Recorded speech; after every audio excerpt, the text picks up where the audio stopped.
doing this shit myself, so I have to move back and forth. Okay, so the other day, I told you guys about my dad and what got me into racing. Today, I'm going to tell you about the Nova I was talking about that when I street raced back then, and what got me out of racing for 18 years. And the both are tied together. So it's a long story. See if you guys hang with it. If you can. Most of you have ADHD like me, so you only watch it so far unless I say something that keeps you entertained. So let's see if this keeps you entertained. So my white Nova was a 64 Chevy 2. Guys, let me paint you a picture of this car and when this was. This was in like 1989, 1990. 64 Nova. It had a straight axle. Back in the 70s, Hooker made a kit where you could bolt a straight axle on a Chevy 2. You unbolted the whole front suspension. They had this tube frame, kind of like what you see all them guys build today. Only you put a straight axle out of a van in it, and you had to narrow the straight axle. So this car was an old gasser from way back in the day. So it had a straight axle, 12 bolt, Camaro width 12 bolt, not a narrow 12 bolt, with single monoleaf springs. Had a set of competition engineering ladder bars, the bolt-on kind that actually welded on. Had a floater that I made myself, and you guys are gonna love this shit. Gabriel hijackers with individual lines on each side, and that's how I preloaded the chassis, because I didn't have killer badass shocks and all that stuff. When I started racing, guys, I had no money. I was 17 when I had my daughter. I did swap meets, hustled, bought, sold cars, car parts, shit like that. So back then, every dollar was hard to come by. So when we went street racing, you see all these stories nowadays about these guys racing for 10 or 4 racks and 5 racks and 10 grand and 20 grand and all that shit. That shit didn't happen back then. A $200 street race, would have me shaking like a dog shit in a peach seed. Because if I lost that race, I wouldn't be able to make my house payment. So everything came with consequences, and I didn't have no money, guys. The fuel lines on this car back then, Moroso, the aluminum 1/2-inch Moroso fuel line, was $40 a roll. I didn't have $40. Back then, what I did was I went to Ace Hardware and I bought 9/16 copper tubing, which back then was cheaper than that. It was like, I can't remember, guys, but it's something like 12, 14 bucks. It wasn't even it was like 50 cents or 25 cents a foot or something stupid like that. So the fuel system on this car, I had 3 Holly Blue pumps, 1 for each nitrous kit, 1 for the Dominator. I had a Turbo 400 that I built.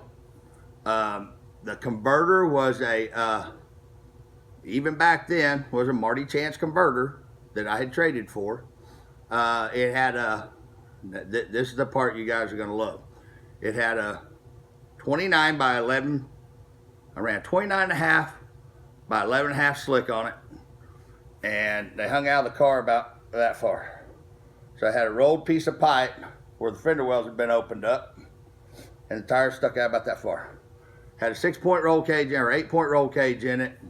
Trying to think some of the other exciting shit about that car. Oh, the motor. The motor was a 12.5-to-1 427 with aluminum rods. I actually traded a whole bunch of stuff to get this motor. It had 12.5. When I got it, it had 12.5. Well, still the same short block. It's still around today. Guys got it over there. 12.5-to-1 gas ported pistons. It had some crank that'd been done by Ryer Morrison that'd been cut down and all the counterweight shaved and all that shit. And when I first put it in the car, it had a set of oval port cylinder heads on it with big valves in them. The way that car was then, and on one kit, that car run like 10. Trying to remember, I think the first time I took it out with that motor, it run like 1025. So on a 29 by 9 inch slick. So I did update it to a set of square port heads not too long after that, but did actually get the car in the 9s with the oval port heads. So now the nitrous systems on this car, back then, they just came out with the 64 hole spray bar, or 64 hole cheater plate. So this cheater plate was $120 as the upgrade for your old style cheater. And it took me, I saved up for, I don't know, a month and a half, $10 here, $5 here, to be able to update and buy that new plate, that new 64 hole. What I ran on the car before that was back years and years ago. NOS came out with what they called 175 horse comp plate. It was a non-adjustable, had big solenoids. It was a gold plate that was hollow on the bottom. It was non-adjustable. I ran 2 of them on my car. What I did was I took the intake off my car. I bolted the nitrous plate to it. I cut the ends off of because they didn't take jets. It had a flared end on it that looked like a jet. So I cut that off with a file and made it to where it'd take a jet. And then I took pieces of wire and ran an epoxy popsicle sticks across the ports. And I ran a piece of wire up the angle of the port, and I marked on the spray bar every hole. And I sat there and did this with an index set and made my own nitrous plates, because I couldn't afford this shit, guys. And that's no shit. Back then, C16 is what I ran that car. When I raced it, when I drove it around town, I drove it on pump gas. Everybody said you can't drive 12.5 to 1 on pump gas. Well, I did. Matter of fact, one time when we went to move from Cromwell to Seminole, the car had no back seat, had a piece of plywood in the back, real thin plywood that was carpeted and all that shit that covered it up, but no back seat, 2 fiberglass racing seats. And actually, my wife at the time, we loaded all our clothes and dishes and shit like that in that car while I used the truck, and we drove that car back and forth from Cromwell to Seminole, which, 25 miles, and we used that car to help move. That's no bullshit. Auto drag center lines. I did not have a trans brake in the car. I foot braked it. So the way I ran the car was I foot braked it. What else? Well, you guys kind of get the gist. The front end of the car had 9/16 of an inch front end travel. So back then that car was 60 foot, 141, 142, which was phenomenal back then. So I street raced this car. This was the car. Now, when I street raced this car, every weekend we went somewhere street racing. Somewhere we were going. A friend of mine at the time, used to be one of my closest friends, was Ron Shores out of Seminole. He had a 23T bucket, and that little bucket had a 327, run 960s or something like that back then. So that's what we did. We'd load them cars up, or we'd take my car, we'd take his car, and we went looking for a race every weekend. So in all this racing, you know, everybody got wind of how fast that, nobody knew what the car ran. When I would take it to Thunder Valley, I'd run the car, I'd write no time on the window. And I'd just test the car. It was just testing tune. And forever I tried to get that car in the nines. It'd run 1001. Oh, ignition system. This is some fancy shit. I had to save up to get this too. 3-step multi-step retard, where you could retard 3 steps with it. I ran a 7AL MSD, and I had a GM HEI distributor that I modified to run with the MSD. I did update it at one point. I ended up in a trade with a Mallory Unilight. I was doing big things then. Had me a Mallory Unilight. Strip Dominator intake. The Strip Dominator intake and I ran a Dominator on it, but it was a 4150 intake. So I ran one of them 2-inch spacers, which at the time I did it because I had to have it to be able to run the Dominator, but didn't know that that thing was actually helping that car quite a bit. So I go street racing this car, and we go everywhere street racing the car. Now back then in Oklahoma City, there was no Big Chief. There was no Monza. There was no Douchebag Dave. None of those guys. None of those guys were even fucking racing back then. Tell you who it was. It was Steve Hand, Perry Robb, I just brain farted his name, Tony Woodard. You guys know Kirk Peters. You've seen him with the 55. He had 2 brothers. It was Corey, Kirk, and one other brother. There was some more, but that was the guys that back then, that was the guys up in Oklahoma City that street raced. And they were real street racers. I mean, anytime, any place, most of the time. But once you get a certain reputation with the car, there is no more street racing because, don't nobody want to be outrun. And my theory was I never raced for free. I always raced for money. And it didn't matter. I raced one time for $5. Raced a guy in a truck against my truck for $5. Here was the theory behind the money. If you're willing to bet money on your car, then you know your car is running the best that it can run, or you wouldn't bet money. So that eliminated a whole bunch of the bullshit excuses of my plugs are bad, my fuel pump's out, this happened, that happened, this happened, that happened. If you were willing to bet money on your car must be running pretty fucking good. So it just eliminated the bullshit excuses of when you got outrun when it was time to pay up. I've raced for as little as $5. I've raced for as much as $15,000. And that's still to this day. So, this little Nova, when I wanted to make that car go faster, when I went to change something on it, something had to come off the car, I had to sell it, and then get another, then go to the swap meets and buy and sell and trade to get something new. When I saved up for that, the NOS plate, I finally get that plate, put it on my car. Now back then, guys, nobody hit 2 systems at one time, except the Peters boys. They had a 55 Chevy that they were squeezing 2 kits at the same time. I tried it one time in my Nova, and it J-hooked the car pretty hard. And I said, screw that. Plus, back then, nitrous tuning was way different than it was now, because back then we were all doing it wrong. And back then, I was taught by Mike Thermos, who started NOS. That story's coming. So, 6.4 Chevy 2, straight axle, 12 bolt, tires hanging out from under it, 427, turbo 400, 2 homemade nitrous systems on it. That's what I ran. And that car, like that, ran 9, when I was trying to get it into the 9s, I'd run 10.0, 10.01, 10.02, 10.01, 10.02. And one day I got pissed off, and I pulled all the retard chips out of it and was going to blow it up. I was so pissed off that I could not, just on and on and on, I couldn't get this bitch to go in the 9s. And that's all I wanted, because nobody had been in the 9s back then in a real street car. Nobody that anybody knew about, because back then that was unheard of. When I pulled all the retard chips out of it, the next pass, I'd leave on the small kit, hit second gear, get on the big kit, which was basically 150 and 250. And the car went 986 at 149 miles an hour.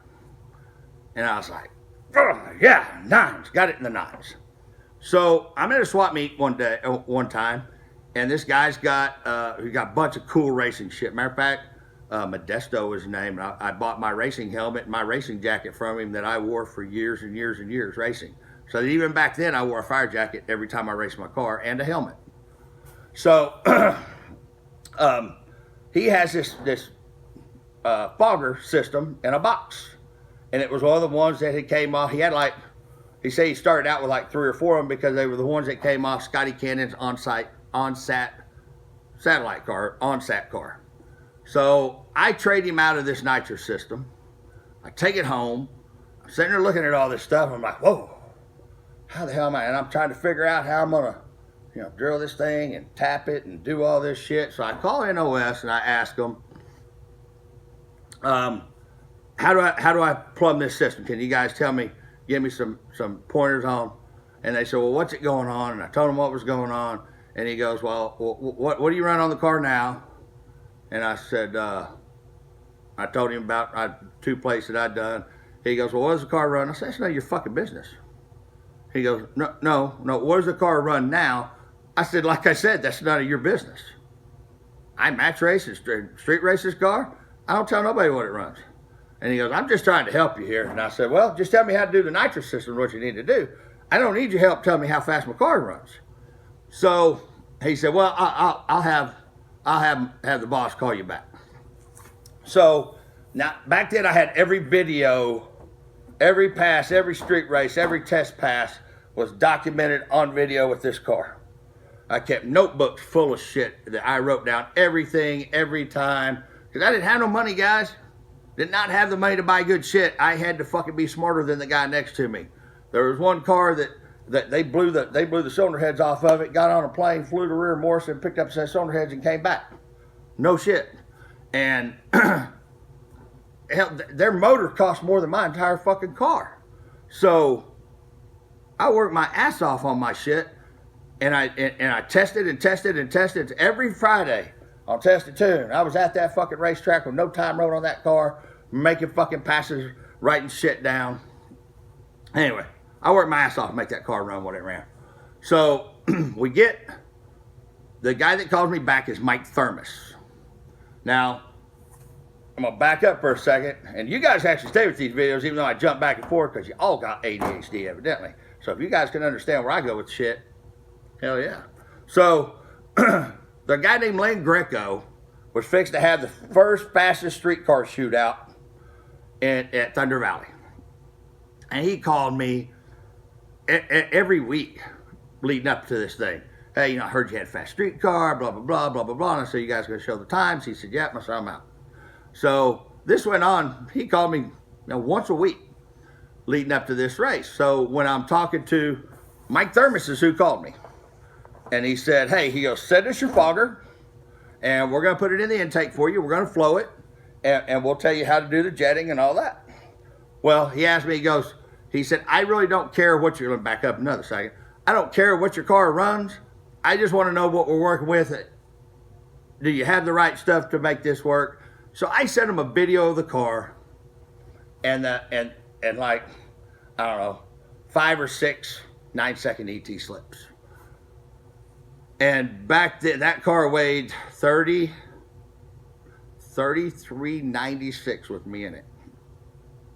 So Mike Thermos, when he called, I sent the video and all that shit. When he calls me back, he goes, oh my God.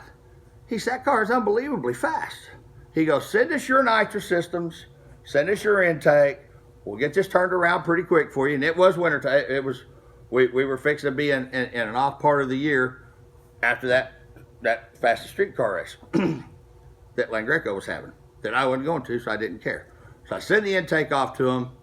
When he calls me back, he says, hey, we got your intake done. And I kept asking him, what's this going to cost me? What's this going to cost me? What's this going to cost me? Because guys, I'm telling you, $50 was hard to come by. If they would have told me $200 or $300, I'd have just told them, hey, you know what, keep it. Because I didn't have the money. I couldn't have bought it. I couldn't have paid for it. Back then, C16 was $7 a gallon. And I poured race fuel in my car and drained every bit of it back out every time, because I couldn't drive that bitch on C16. I just couldn't, guys. I had no money. I was 18, 19 years old, had a daughter, had a wife, had a family. So anyway, Mike Thermos calls me, and he at one point, and he asked me about my homemade nitrous systems.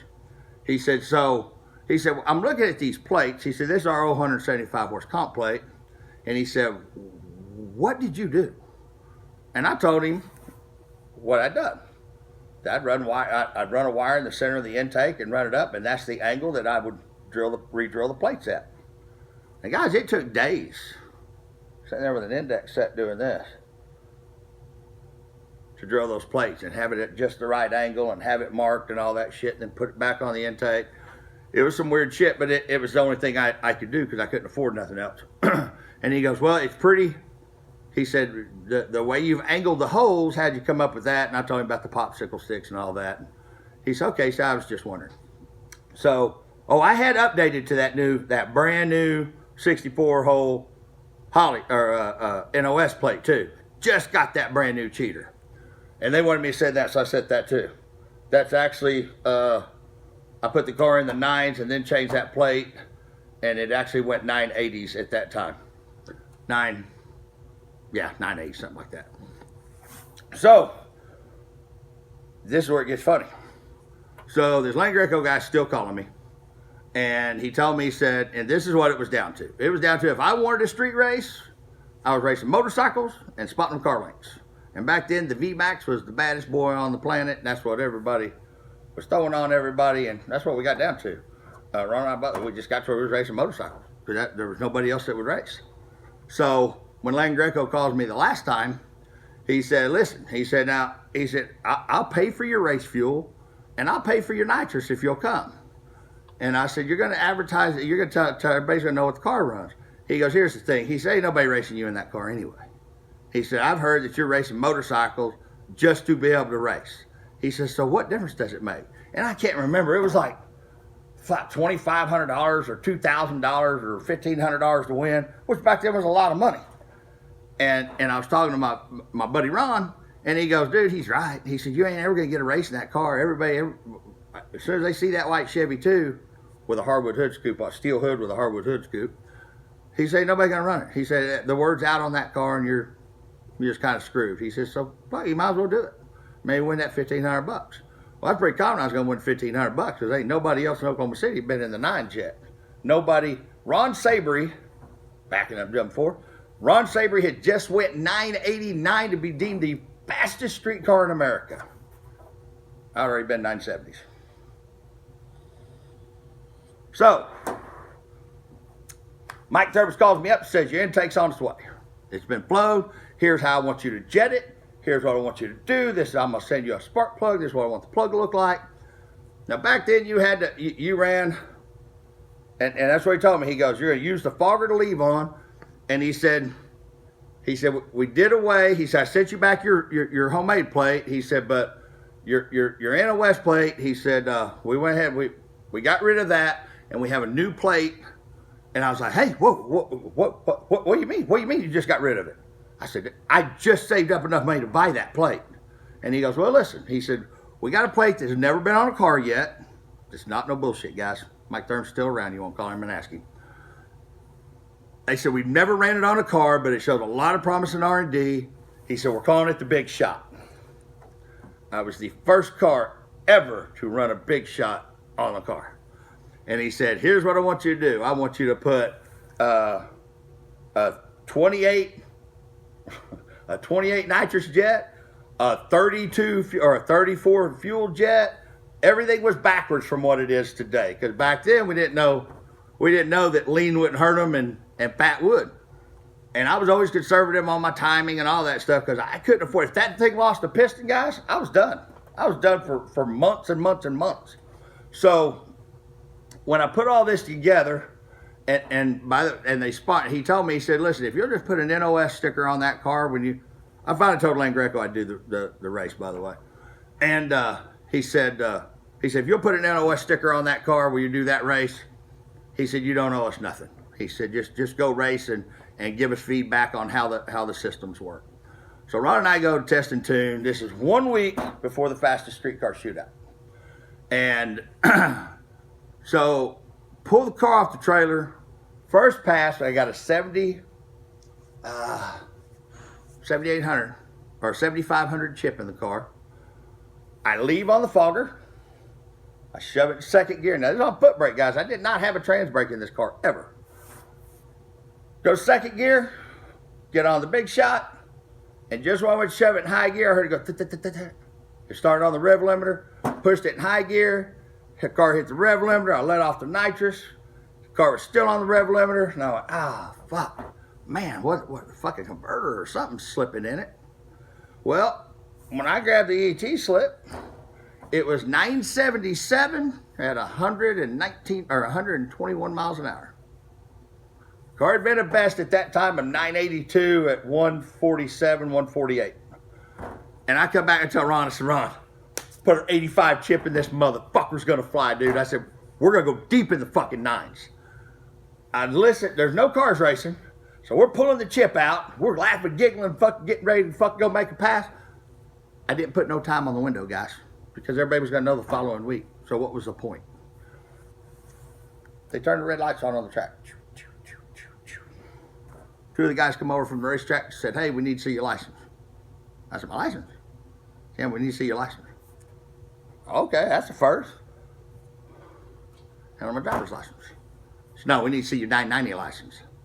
I said, my what? Your 990 license.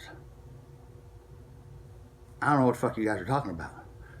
If you go 990s or faster, 999 or faster, you have to have a license. And I look at Ron, I said, you know about this? He goes, yeah. I said, what the fuck? They said, you got to slow the car down. The car's got to run 10 over slower, or you can't run the car no more. I said, fuck that. I said, I'm trying to get ready for this fucking race next weekend. So I go up and I talk to Todd Stevens, the owner of the racetrack. I said, what the fuck, Todd? I said, this car has been in the fucking nines up here for a year. Why in the fuck now all of a sudden I can't fucking run the car? Because of a license. He said, we're trying to get NHRA sponsorship, and if they find out we're letting people on here that's running nines without a license, blah, blah, blah, blah, blah, blah. Now, keep in mind, guys, I already knew Tony Woodard and that Chevelle. He was out there testing that night. Tony went like a 05, 06. Maybe it was 10-10, something like that. Steve Hand was testing out there the weekend before, and he went 10-0 something. So all these guys were right at cracking into the fucking nines. Of course, everybody's testing their asses off because everybody wants to win that fastest street car shootout. I said, hey. So I asked Todd Stevens, I said, well, what about these other fucking guys? I said, they're real close. You know they're going to crack a fucking nine at this race.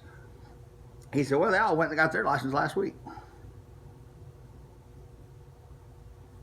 That was the first time I was fucked by the 405. In my opinion, I was fucked by the 405 because they went up to the tire. Hey, he just went nine. Hey, he just went nines. You need to check his license. Everybody knew I didn't have a license because I didn't even know what the fuck a license was.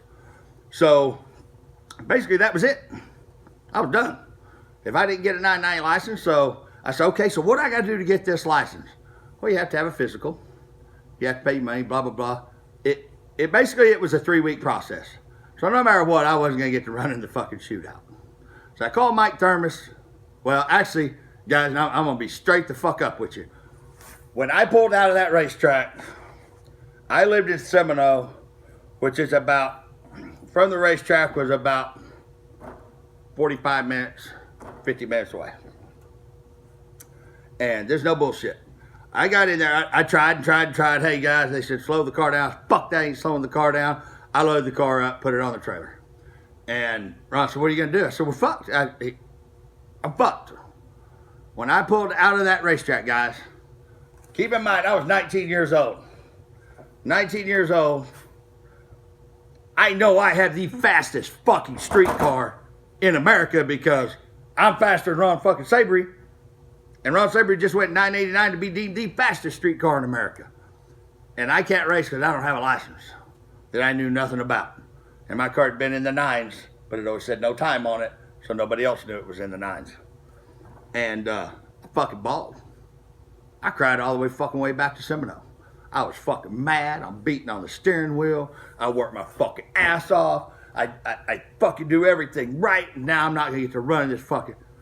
Because then all of a sudden I was being told I can't race in that fucking shootout after I'd already made promises that I would to Mike Thermos and to Len Greco. So I called him and Len Greco, let me see what I can do. He couldn't do nothing. They weren't going to back off of it. They did not back off of it, period.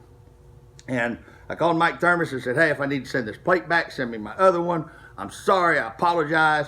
He said, don't worry. He said, let me make some phone calls and see what I can do. So Mike Thermos, who was a big fucking nitrous guy back then, pretty well known. Len Gregos, who was doing all these fastest street car shootouts. Nobody could get them to come up off of that. Just let him race this one race. So I say, guys, I was fucking devastated.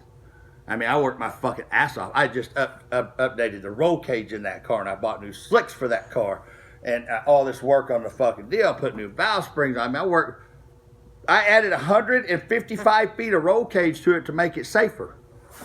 Nobody asked me to do that. I did that for me. And I can't race this race. So when I pulled in my driveway in Seminole, and my wife came out, and of course I quit crying because I wasn't going to cry in front of her. But my eyes were swollen up, and I unhooked the trailer, or I had the trailer still hooked up, which one of these days I'll tell you about the trailer. I'll let Stacy tell you about the trailer that she's seen 20 years later. Scary. I rolled the car out. I pulled it off the trailer. I parked it in my front yard, jacked it up, put blocks underneath it, drained the fuel, back to valves off, said, fuck it, I'm done. I will never go back to a fucking racetrack again. Fuck these goddamn racetracks. Fuck NHRA, and fuck all these cocksuckers. I'm done. I was devastated, guys. I worked my ass off to be the fastest that I could be at something like a fucking license, and all the other guys, nobody came to me and said, hey, everybody's getting their license, James, you know, you might. I was there the day that motherfucking track opened up. I supported that track every fucking day, every weekend, every Friday night I was at that fucking racetrack, and that's how I got done. And I said, you know what, fuck it, I'm done. And this is no bullshit, guys. I did not set foot back on a racetrack for 18 years. 18 years. I said, fuck it, I'm a street racer. Fuck a racetrack. I ain't never going to a racetrack. They can all suck my dick, I'm done. Because that hurt, that pain, to have somebody like NOS, small town country boy in fucking Seminole, Oklahoma, gets the big bad fucking NOS was the shit. And I got the guy that owns NOS believing in me enough to sponsor me. I got this fucking plate that nobody else has ran that is fucking nasty. I got a car that just went fucking 977 on the rev limiter. I know this bitch can run 930s, 940s, and I can't race my car no more. So I parked the car. I had a 68 Camaro with a 400 small block bottle and a stick, and I had another car that I played around with, and couldn't get a race in the Nova. Like I said, I put the Nova up on blocks, and that's where it's set. And matter of fact, I didn't even go out street racing for a long time because I was just so fucking devastated over that deal. So that was the first time I got the weenie by the 405. Oh, it wasn't 405 back then. And I don't know. I never got proof that anybody did that shit intentionally. But I know everybody, they said they had complaints over me running 990s and not having a license. So, and that was actually won that year by Steve Hand with a 989. Best pass he made. First pass he made in the 9s, or second pass he made in the 9s, and the best pass he made of the entire fucking weekend was a 989 when I just went a 77 on the rev limiter at 800 feet. So, here's the story about the Nova and what got me out of fucking racing for 18 years. In the next story, I'll tell you what the fuck got me back into it. And I have a love-hate relationship over this deal ever since. But wait till you hear what 18 years later got me back into fucking racing on the next one. If you guys stayed this long, fucking proud of you. This story kind of swells me up, and it's taken this long for me to be able to tell this story without fucking getting teared up, because that was the most devastating day of my life at that time. But you know what? See you on the next one.